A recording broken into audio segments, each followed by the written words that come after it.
Então, olá a todos, boa tarde, ou bom dia, boa noite, se você estiver vendo a versão gravada desse webinar. Só para apresentar rapidinho, meu nome é Carlos Cabral, tá? Eu sou aqui Customer Engineer do time de Google Cloud, focando em modernização de aplicação e nuvem híbrida também. Hoje a sessão que a gente vai apresentar aqui nesse webinar é Modernizando sua aplicação, uma jornada do monolito aos microserviços. Então, na sessão de hoje, a gente vai contar basicamente uma jornada, né, de uma empresa do varejo.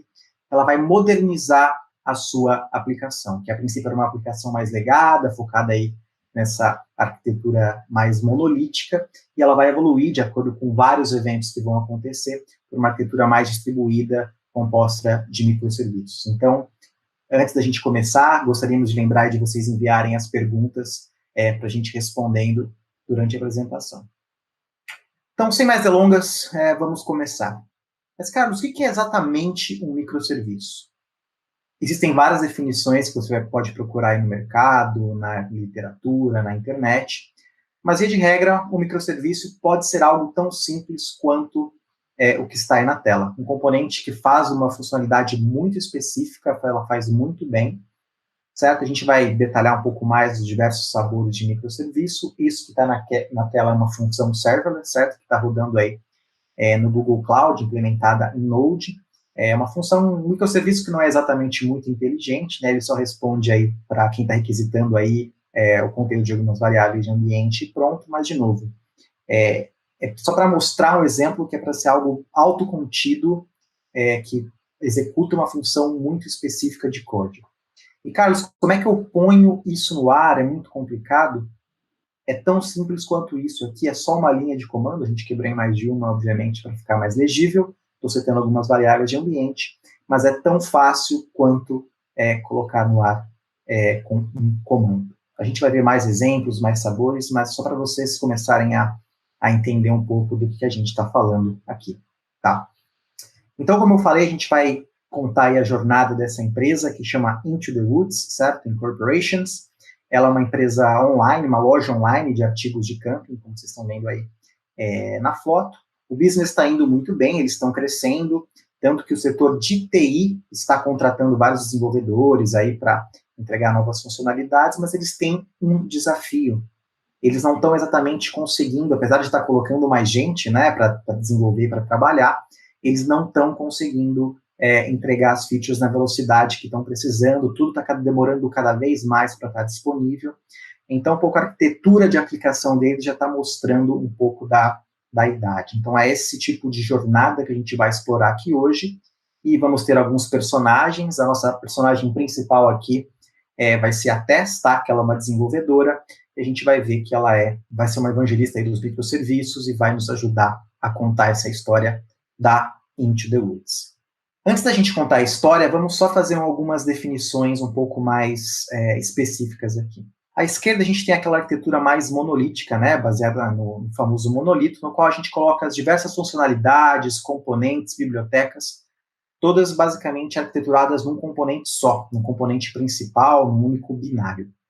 À direita, a gente tem uma arquitetura focada em microserviços, no qual cada serviço que vocês estão vendo aí, a gente está mostrando 3, né, ele executa uma função definida, bem específica, uma tarefa menor do que a tarefa gigante que o monolito, a princípio, precisaria fazer. Então, cada um desses microserviços faz uma subfuncionalidade.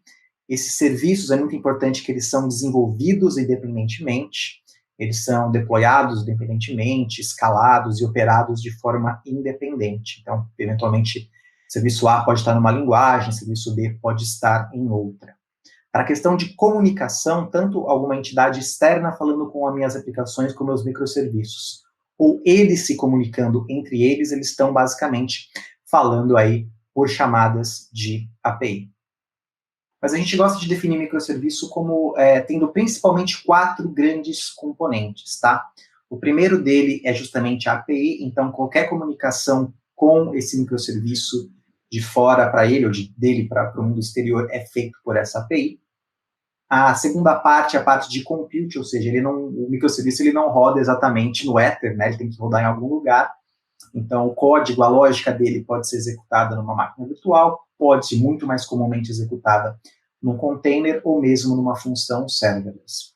O terceiro componente que eu acho que é muito importante é justamente a parte de armazenamento, de guardar o estado dele. Esse pode ser um banco de dados, algum cache de memória, mas ele tem que ter algum lugar para persistir esse tipo de informação. E o quarto componente, talvez o mais importante, seja justamente um componente não técnico, né? Vamos falar assim, que é justamente o time, tá? Então, cada microserviço vai ter um time, certo? Que vai ser responsável, vai ter o ownership por esse microserviço. Ou seja, se ele quebrar, a gente sabe com quem falar, esse é o time que tem uma expertise sobre o funcionamento interno dele, sobre evolução, se ele precisa ser refeito, a gente sabe com quem conversar. Então, a gente tem esse time que são os experts em cada microserviço que a gente vai ter na infraestrutura. Então, é muito importante essa questão de ownership. A gente tem muito claro quem são as pessoas que são responsáveis por esse microserviço. Então, criando a fundação, a gente gosta de falar que essa mudança, né, para a transformação digital, ela não é uma coisa que vai acontecer do dia para a noite, não é uma virada Big Bang. A gente vai ver que acontece de forma bem interativa, e a história iterativa, né, e a história da Into the Woods vai mostrar bastante esse conceito para a gente. Então, a gente vai ver que começa com evangelistas internos, que começam a falar sobre microserviços, sobre arquiteturas distribuídas, primeiro para o time de desenvolvedores, para o time de operações depois os benefícios para a área de negócio, mas o importante é que isso acontece, de novo, em várias pequenas etapas, tá? Então, a gente vai introduzir aí um novo personagem da nossa história, né, um novo funcionário aí da Into the Woods, que é o Senk, que é o chefe da TES, certo? Que é o CTO. Então, aí a TES começa aí a discutir com o chefe. Cara, a gente devia começar a quebrar o nosso monolito para ter arquitetura em microserviços. E o Senk, certo? Como todo bom gestor, bom chefe, ele fala, legal, quero te ouvir, mas qual que é o retorno do investimento, TES, sobre isso? E é uma pergunta muito justa. Nós, como desenvolvedores, como pessoas da área técnica, muitas vezes a gente tem essa noção, essa impressão, nossa, desenvolver microserviços é melhor, é mais fácil, é mais ágil, mas quais são os números exatos de retorno, o que a gente consegue, como que a gente consegue, de fato, provar os benefícios desses microserviços, né? Então, aí a TES fica meio, não sei o que tem, ficou meio um pé atrás, e essa ideia ficou, de certa forma, congelada. Até a próxima semana, que acontece uma coisa diferente. Certo? O Seng chega aí para o time de desenvolvimento deles, fala, olha, a área de negócios está pedindo para a gente uma engine de recomendação de produtos, de serviços do nosso e-commerce, certo? Obviamente, como toda área de negócio, eles querem isso para ontem. O interessante é que agora a TES está num momento muito mais interessante de propor a arquitetura e aquela solução que ela estava sugerindo antes. Porque, primeiro, eles falam, a gente precisa de velocidade, certo? Fazer um redeploy, fazer toda a forma tradicional, como a gente está fazendo hoje em dia, ela é mais arriscada, mais demorada, certo? Eventualmente até mais cara. Então, a gente consegue, mesmo que a gente desenvolva esse novo componente, que é essa engine de recomendação, em um formato externo, um microserviço, mesmo que ele caia, seja meio instável, a gente não está colocando em risco a parte principal, que é o nosso e-commerce que a gente tem ainda rodando, que tem que faturar, tem que trazer receita para a gente, certo? Então, é um componente um momento muito bom para a TES agora, de fato, inserir essa transformação na aplicação deles. Então, obviamente, agora o Seng sim está interessado, vamos ouvir aí o que a gente pode fazer, TES, vamos conversar sobre isso. Tá, então vamos lá, vamos construir agora um novo microserviço para esse caso de uso. Tá, então vamos lá, vamos construir agora um novo microserviço. Como eu falei desde o começo, a TES vai adotar aqui uma abordagem bem lean, bem iterativa, certo? Para a gente garantir que a gente está dando pequenos passos, sempre passos na direção correta. A primeira coisa que a gente vai medir e vai verificar é, obviamente, se a gente consegue adicionar esse microserviço, essa nova funcionalidade, sem quebrar o ambiente existente. Então, do lado técnico, isso é obviamente meio óbvio, mas obviamente é muito importante. E outro ponto, a gente tem que garantir, né, que o monolito consiga conversar com esse novo microserviço através de APIs, né? Então, ao invés da gente fazer aqueles múltiplas reuniões com diversos times que desenvolvem para colocar, se a gente conseguir fazer essa comunicação de uma forma um pouco mais automatizada através de APIs, é algo bem importante que a gente pode fazer aqui. E, de novo, abordagem interativa. Se isso der certo, a gente parte para refinar a nossa arquitetura, a nossa funcionalidade numa próxima interação, e caso dê algo errado, a gente reavalia. De novo, uma abordagem iterativa comum. Então, a Tess está estudando aí quais são as opções que ela pode fazer isso. De novo, ela tem uma necessidade meio urgente de colocar no ar, e ela decide começar com uma abordagem de microserviço de serverless. E é importante para ela nesse momento porque, primeiro, ela não tem um time de operações muito grande para suportar ela, certo? Então esse é o primeiro ponto, e o modelo serverless, de fato, a gente tem essa abordagem low ops, no qual ela, de fato, não precisa ter toda essa pré-configuração, e também ela pode pagar pelo uso. Então isso vai começar de uma forma mais experimental, menor, então ela consegue, de fato, não precisa ter um pré-investimento muito grande, um commit de dinheiro, de tempo para fazer isso. Então, é um modelo que adequa bastante ao momento que ela está fazendo aqui, sem gastar muito dinheiro e planejamento upfront. Então, a Tess opta por ir, nesse primeiro momento, com uma função serverless. Dentro do Google Cloud, a gente vai explorar aqui ao longo da história, mas a gente tem basicamente 3 grandes opções, certo, de serverless. A gente tem as funções serverless, o Cloud Function, certo, que o nome diz. A gente tem uma plataforma PaaS serverless, certo, que é o nosso App Engine. E também a gente vai conversar um pouco mais para frente, nós temos a plataforma de containers serverless, que é o Cloud Run. No primeiro momento, obviamente, a Tesla ela queria uma coisa mais simples, mais ágil, ela vai começar com uma Cloud Function. Então, vamos ver aqui os detalhes dessa primeira iteração. Então, aqui à esquerda a gente tem o monolito, certo? O core, a aplicação core aí da empresa rodando. E o que vai fazer ele vai fazer uma chamada para esse novo microserviço sendo desenvolvido, vai passar os IDs dos produtos que estão no carrinho, e a ideia é que ele receba de volta, de acordo com alguma lógica que a gente vai implementar no motor de recomendação, quais são os IDs dos produtos que a gente está recomendando. A gente vai ver que no começo essas recomendações vão ser bem básicas, vão ser bem hard-coded, então é como se tivesse a promoção, a recomendação do dia, certo?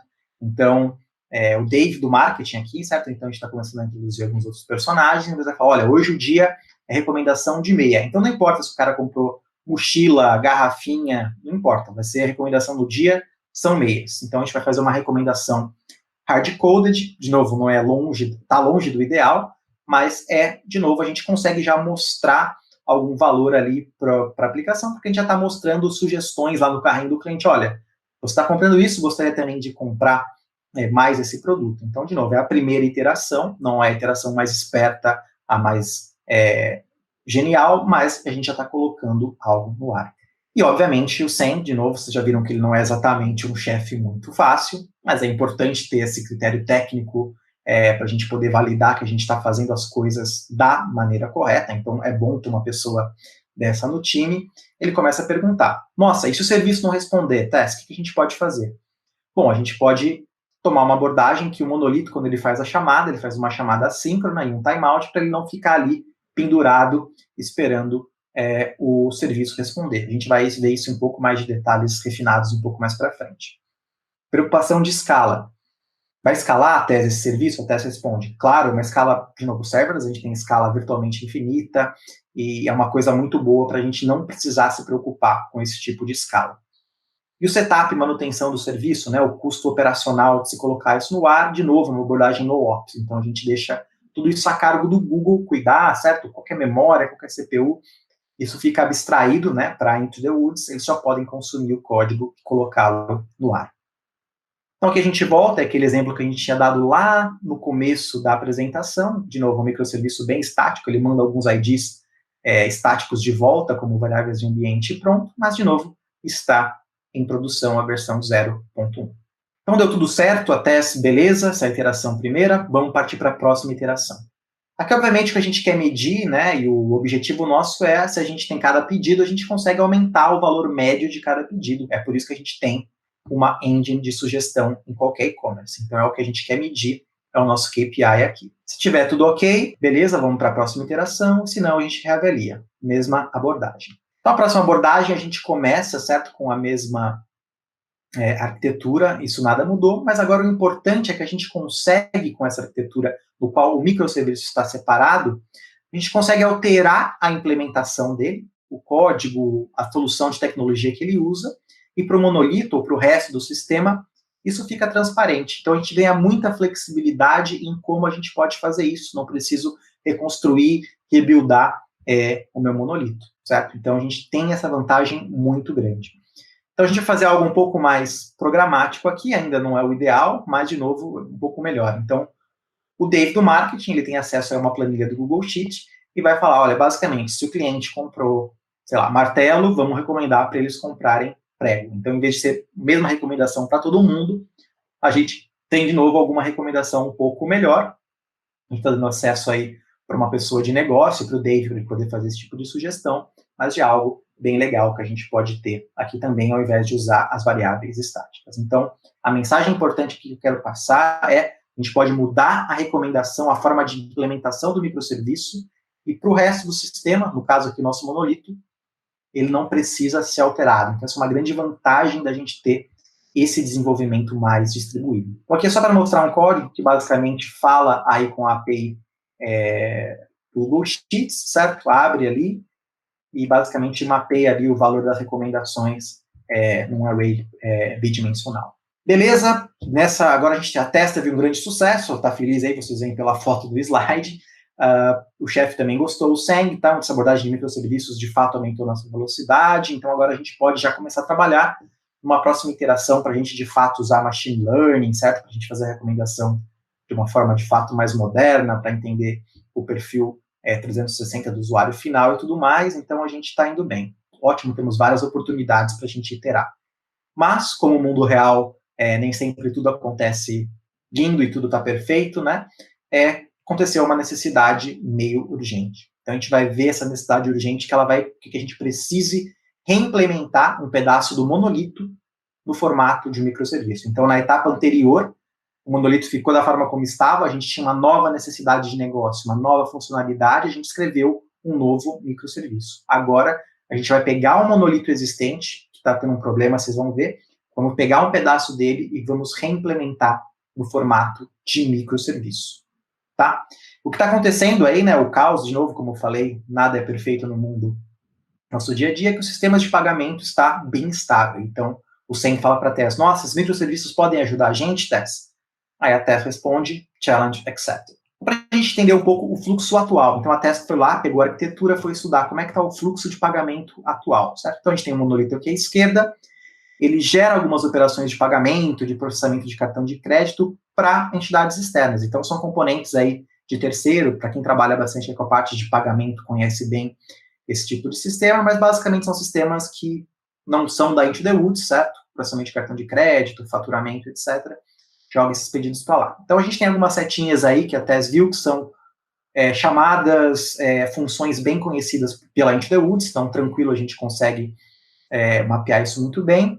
Mas, para quem trabalha aí com código que tem bastante tempo, tá bastante aí um codebase que está bastante tempo vivendo, tem algumas chamadas que a gente sabe que vai bater lá no sistema de processamento de pagamento externo, a gente só não tem muita certeza qual que é a chamada que ele faz, como que ele passa, mas a gente sabe que ele chega lá. A gente tem ainda um conjunto de chamadas, de interações, que por algum motivo ficou lá no Git, certo? E fazem chamados para o sistema anterior de pagamento, certo? Um sistema antigo que eles, de fato, nem usam mais, mas está lá, está funcionando, então meio que eles não encostam, e tem algumas chamadas que vão para algum lugar que eles nem entendem. Assim, a gente está meio que extrapolando aqui, mas para quem trabalha com codebase aí antigo, de anos, eventualmente até de décadas, sabe que esse tipo de interação é bem comum na realidade. Então está tendo um problema, é até difícil da gente mapear aqui aonde está exatamente o problema disso. Então, a Tess fala, vamos melhorar isso com microserviços. Então, o novo flow de pagamento vai ser, basicamente, a gente vai ter esse novo microserviço, certo? Que é o serviço de pagamento, chamado de API, normalmente. E aí, esse microserviço, ele, de fato, vai poder acessar externamente o sistema de pagamento externo. Como eu falei, uma vantagem muito importante dos microserviços é a questão do ownership. Antes, como vocês viram no slide anterior, esse sistema de pagamento é algo crítico, obviamente, para qualquer empresa, para qualquer e-commerce, mas vocês viram que não tinha exatamente um dono, um responsável, então era muito difícil de fazer o troubleshooting, de refatorar, de entender o que estava acontecendo, certo? Então, de novo, a gente vai mudar isso agora implementando os microserviços. Outra coisa que é importante também, caso a gente precise alterar esse sistema de processamento de pagamento externo, a gente vai mudar de um para o outro. Para o resto do sistema, pouco importa, tudo se mantém o mesmo, a gente só precisa alterar o sistema de de pagamentos, o microserviço de pagamento. Obviamente a gente tem que explorar um pouco melhor essa API aqui, que é um ponto crítico, né? Como é que esse monolito faz as chamadas de API para esse novo serviço de pagamento. A gente tem que garantir que isso está correto. E como que a gente faz isso? Uma técnica muito importante é fazer a técnica de Event Storming. Então a gente tem que definir exatamente quais são os componentes, as funcionalidades importantes no sistema de pagamento. Para definir isso, a gente tem que juntar o corpo técnico, certo? Que entende como as coisas estão implementadas hoje, os detalhes, as dificuldades técnicas, facilidades técnicas, mas também trazer os especialistas de negócio no domínio aí da parte, aí no caso da parte de pagamento. Então a gente trouxe a Thalia, que é a controladora, o Antônio, que é o analista financeiro, que a gente vai ajudar conjuntamente a definir, certo? Quais são, de fato, os componentes aí importantes. Então, é aquela história de post-it na parede, vamos tirar os computadores por um momento para, de fato, a gente fazer essa questão de ideação, para a gente, de fato, definir agora, de uma forma correta, o que deve ser o nosso sistema de pagamento. E aí, uma vez que a gente tem essas pilhas de post-its, a gente vai começar a definir o que de fato deve ser implementado, certo, nesse nosso sistema de pagamento e o que não deve ser implementado, certo? Então, por exemplo, o corpo técnico, mais o pessoal de negócio, definiu que todos esses pontos aqui são importantes, certo? De estar no serviço de pagamento, então cancelar, reembolso, cobrar um pagamento, etc. Mas a gente tem alguns componentes que às vezes parecem, estão relacionados, obviamente, com o pagamento, mas eles não são exatamente, ou não deveriam ser implementados pelo serviço de pagamento. Então, checar o inventário, a parte de status do pedido, tracking, pode estar no módulo de logística, talvez mais para frente, mas, de novo, existe essa confusão, esse interrelacionamento, mas é muito importante, quando a gente define o microserviço, definir exatamente qual é a função, qual é a responsabilidade que ele tem. Então, existem cenários que são dúbios, por isso que é importante a gente fazer esse cenário de Event Storming. E como é que a gente evita a perda de transações, certo? Então, hoje o monolito estava perdendo transação, esse que é o problema, por isso que eles estavam perdendo receita, certo? Tudo que começou essa discussão aí com o Seng foi justamente isso, e mesmo com o microserviço a gente pode ter um problema de perda de comunicação, se o microserviço estiver fora, a rede estiver fora, se alguma vírgula lá no microserviço, alguém fez alguma coisa errada, certo? Então, por exemplo, pode acontecer, é o que acontece hoje, certo? Então, o monolito vai lá, faz uma chamada de API e fala, autoriza a cobrança desse cartão de crédito, sei lá, R$100. Aí, por algum motivo, gera-se alguma falha aqui do lado do nosso microserviço de pagamento, retorna o erro 500, que é correto, ok, é o que a gente tem que retornar, mas o nosso problema principal, inicial, né, que é a perda de transações, ela não foi resolvida. Aí o Seng pergunta para a Tess, como é que a gente vai resolver isso? Então a Tess traz aí o conceito de mensageria assíncrona para trazer mais resiliência nessa comunicação entre os componentes. Então, ela foi lá, estudou bastante as funções do Google Cloud e viu que a gente tem um serviço de mensageria assíncrona chamada Cloud Tasks, que vai nos ajudar da seguinte forma, certo? Então, de novo, o monolito vai fazer a mesma chamada de API, mas agora ela joga para uma fila de tarefas, certo? As tasks. E ele faz basicamente aquela abordagem que a gente chama de fire and forget. Ele sabe que alguém vai cuidar para mim de gerar, de efetuar essa transação, mesmo que dê algum problema, vai ter um componente extra que vai poder fazer isso. E o Cloud Tasks vai repassar, né, esse tipo de chamada para o serviço de pagamento. Mas, de novo, aconteceu o mesmo problema de falha na rede, aquela vírgula errada. Agora, o serviço de tasks pode ficar retentando isso. A gente pode configurar por quanto tempo, qual que é o back-off que ele vai fazer, exponencial e tudo mais. Ele fica retentando até, de fato, isso ter um sucesso. Então, de novo, nem o monolito, nem o serviço de pagamento, eles precisam saber os detalhes de como, quantas tentativas. Isso fica a nosso cargo como operador de nuvem a definir, né, essas tentativas. Mas o código da aplicação não precisa se preocupar com isso. Então, a gente faz esse conceito de mensageria assíncrona para, de novo, não perder a transação quando tem alguma intermitência ou algo assim. Beleza, o Seng fala, estamos gostando dessa abordagem, mas a gente tem o nosso time de operações. Eles gostam de tudo isso, mas eles estão querendo algo que seja mais portátil, que eles consigam ter um controle, enfim, ter uma auditoria. Aí a Tess fala para o Seng, parece que eles querem containers, né? E aí o Seng fala, exatamente isso. Como é que a gente consegue controlar, né, combinar esse controle que a gente tem dos containers, junto com essa abordagem low-ops e muito fácil de colocar as coisas no ar, como a gente tem visto até agora da abordagem serverless. Então, a Tess vai lá e estuda e vê que no Google Cloud a gente tem o nosso serviço chamado Cloud Run, certo?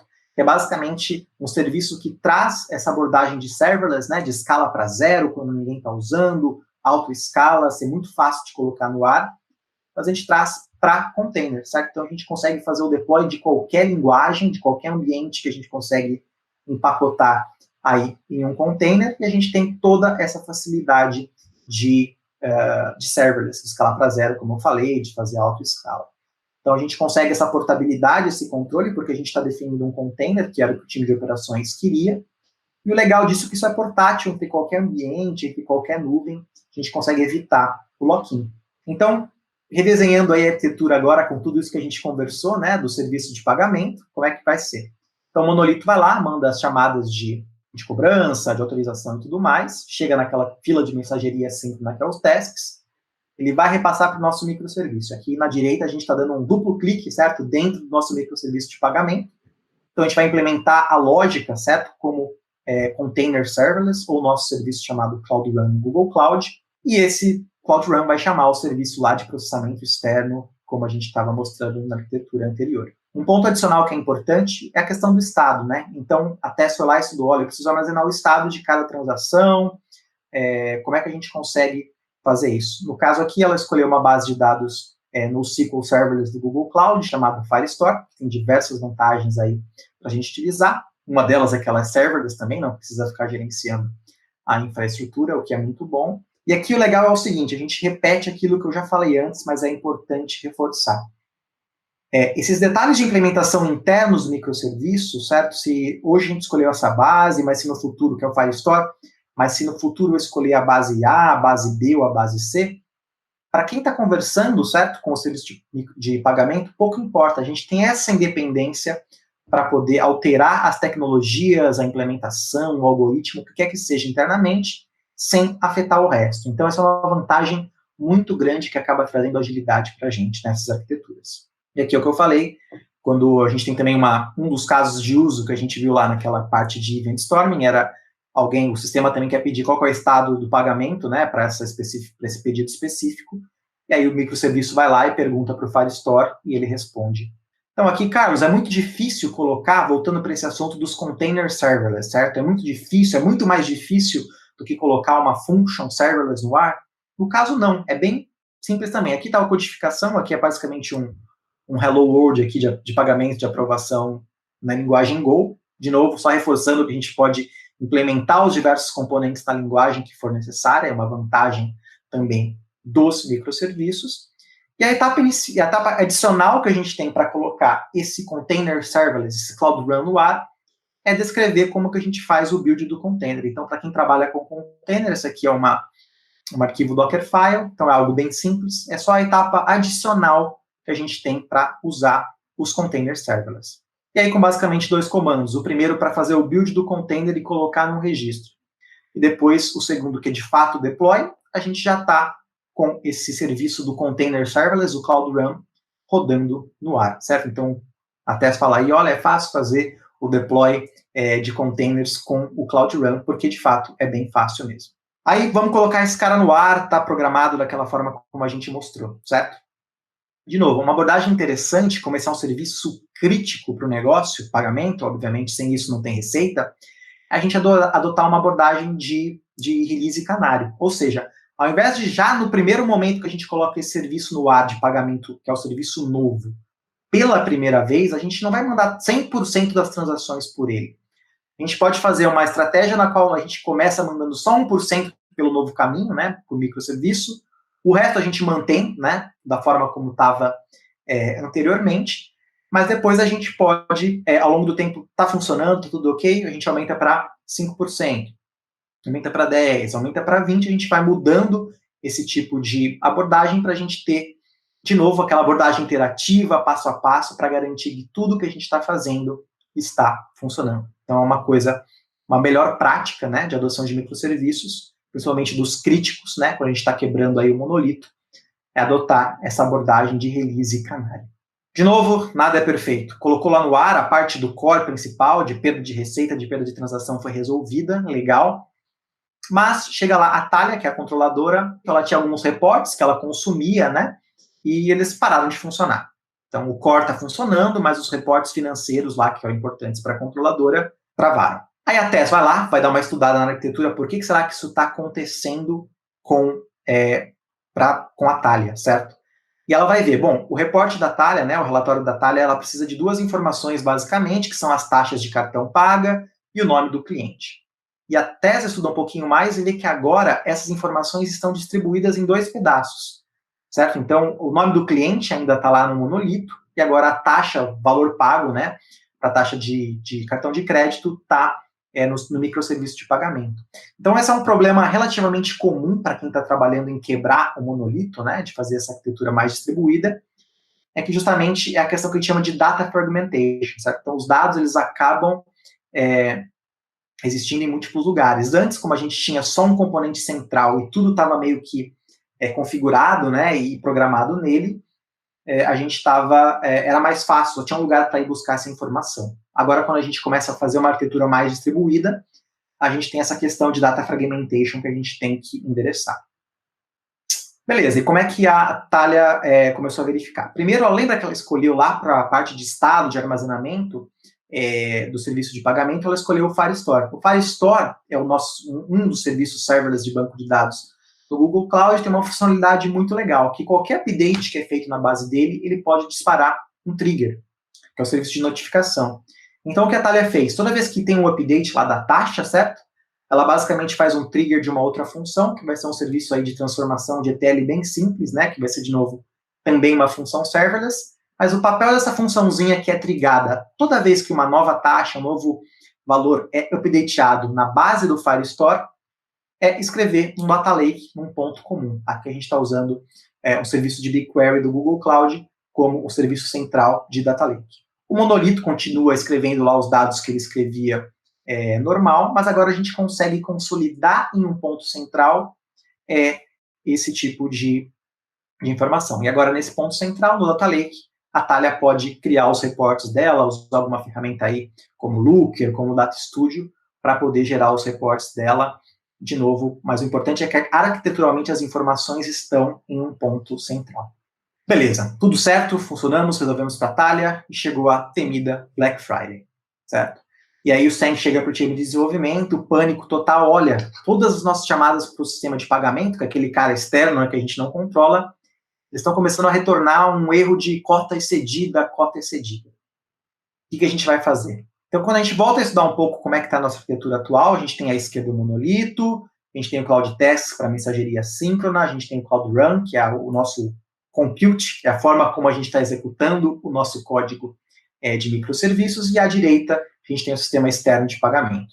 A questão aqui é que, como a gente tem uma arquitetura distribuída agora, os diferentes componentes, eles escalam de forma diferente, tem escalabilidade distinta. Então, por exemplo, o nosso monolito vai ter uma escalabilidade média, vamos falar assim, e os serviços são serverless, são serviços da nuvem, eles têm escalabilidade altíssima, certo? E vamos falar que o sistema externo lá é um sistema legado, ou a gente tem uma questão de limite contratual de rate limit, então pode ser que os serviços aqui escaláveis da nuvem estão mandando diversas mensagens no volume gigantesco, mas o elo da cadeia aqui à direita mais fraco não está aguentando. Isso é comum também quando a gente tem uma base, por exemplo, a SQL ali à direita, que já não está escalando muito, basicamente não está conseguindo entregar as transações, ou um sistema de RH, enfim, qualquer sistema que não seja tão escalável facilmente assim como o serverless. A gente pode resolver isso de diversas formas, a gente pode resolver isso no nível do código, usando circuit breaking, enfim, existem várias técnicas, mas técnicas que exigem muita codificação. O que a Tess viu e estava estudando para resolver esse problema, ela foi lá estudar que no Cloud Tasks a gente tem um botão, uma configuração, né, que a gente consegue ajustar a taxa de envio de mensagens. Então, basicamente, ela vai usar essa abordagem para poder resolver esse problema. Então, ela vai lá no Google Cloud, ela vê, nossa, de fato, a gente tem mais de 2.500 mensagens aí no backlog que o sistema lá externo, por qualquer motivo, ele não está conseguindo processar. Então, ela vai lá com um simples comando, vamos reduzir a taxa padrão, né, de envio de 5 mensagens por segundo, vamos reduzir para 1, para que, de fato, depois ali o sistema consiga absorver essas mensagens de uma forma mais fácil. Então é isso que ela faz, isso resolve e beleza. Tivemos alguns problemas, obviamente, nenhum caminho é perfeito 100%, mas tudo funcionou muito bem e o Seng gostou bastante da abordagem. Então ele de fato concluiu, olha, microserviços de fato nos ajudam a ser mais ágeis, a tomar decisões mais rápidas de implementação, a mudar alguma decisão que a gente, por algum motivo, queira mudar. E a Tese, obviamente, responde, né? Ufa, ainda bem que tudo funcionou no fim. Planejando o futuro agora, já encerrando um pouco a nossa sessão, né? A gente sempre tem aquela pergunta, quantos microserviços eu tenho que ter na minha empresa, certo? Então é o que eu sempre estou perguntando, tem que ter 5 mil, 100, 1 milhão? A resposta é que depende, obviamente, aquela resposta geralmente correta em TI, que é a resposta depende, né? Mas a resposta que a gente vai dar vai variar de empresa para empresa e vai ser uma coisa de forma sempre incremental. Então aqui a gente tem um gráfico no qual a gente vai mostrar um pouco das questões, como que a gente define qual que é o número ideal, a ordem de magnitude de microserviços, né? Do ponto de vista de complexidade de desenvolvimento, se eu tenho diversos microserviços e cada um é muito pequenininho e fácil de implementar, a facilidade é muito mais fácil eu desenvolver, certo? Então cai a minha complexidade de desenvolvimento, né? Então, basicamente, eu tenho menos coisas para fazer no meu código, eu consigo desenvolver muito mais rápido, de uma forma muito mais fácil. Mas, porém, do ponto de vista operacional, né, quanto mais microserviços eu tenho, a complexidade operacional é maior, porque eu tenho mais componentes falando um com os outros, posso ter uma questão de falha cascateada, enfim, a complexidade operacional é maior. Então, a ideia é que a gente tenha que achar o meio termo entre ter um número ideal de microserviços que reduza a minha complexidade de desenvolvimento, mas também tenha uma complexidade ok operacional. Então, a gente tem que achar esse sweet spot, né? Esse meio termo ideal, e para cada empresa isso vai ser diferente. Então, se você tem uma empresa com um time de operação mais maduro, maior, então a gente vai conseguir tomar essa decisão, a gente vai conseguir ter mais microserviços e o time de operações vai conseguir lidar com isso. Ou se você tem um time de desenvolvimento mais maduro, mais sênior, etc., você consegue carregar um pouco mais a complexidade de desenvolvimento, mas a mensagem é que isso vai variar de empresa para empresa, não tem fórmula mágica ou número mágico. Lembrando também que quando a gente adota algumas abordagens de serverless, a gente dá uma quebrada nessa curva de complexidade, porque, de novo, muito da tarefa do time operacional vai ficar a cargo do Google Cloud, né? Então, a gente consegue dar uma quebrada um pouco nessa curva e mover um pouco esse sweet spot, né? Esse meio termo para a direita. Então, de novo, não tem resposta mágica, não tem resposta simples e ágil, mas assim, vamos tomando uma abordagem incremental, vamos começando, vamos quebrando aos poucos, e a gente chega nesse ponto ideal. Então, já fazendo o wrap-up aqui, a gente tinha o monolito, como a gente viu, a gente tem diversos componentes que a gente foi quebrando o monolito, cada vez que a gente faz isso, né, o software original ele vai meio que enxugando, dando uma diminuída. No mercado, a gente chama esse tipo de abordagem de strangling, né, que a gente vai meio que estrangulando o monolito em microserviços, é uma abordagem de migração, de modernização. É importante, como vocês estão vendo aqui, que cada microserviço tem um domínio e um ownership, certo? Muito importante, isso é uma vantagem muito grande, não só técnica, né, mas operacional dos microserviços. A gente pode continuar essa abordagem que a gente começou hoje para a parte de inventário, para a parte de logística, e cada vez que a gente faz isso, o monolito vai reduzindo. Então, aqui a gente começa a fazer o fechamento, a gente agradece muito aí a participação desse webinar, espero que tenha sido proveitoso aí explorar essa jornada da Into the Woods, dando alguns exemplos, de novo, é um exemplo que a gente deu para uma empresa de e-commerce, mas isso vale para qualquer empresa. Então, a gente pode ir explorando de forma gradativa, vamos desenvolvendo um novo microserviço de uma funcionalidade, em vez de desenvolver da forma tradicional, vamos desenvolver na forma de microserviço, vamos aos poucos quebrando o monolito e vamos usando o que a gente tem de melhor no mercado. Serverless, containers, Cloud Run. Então, um pouco da mensagem que a gente queria passar hoje. Muito obrigado.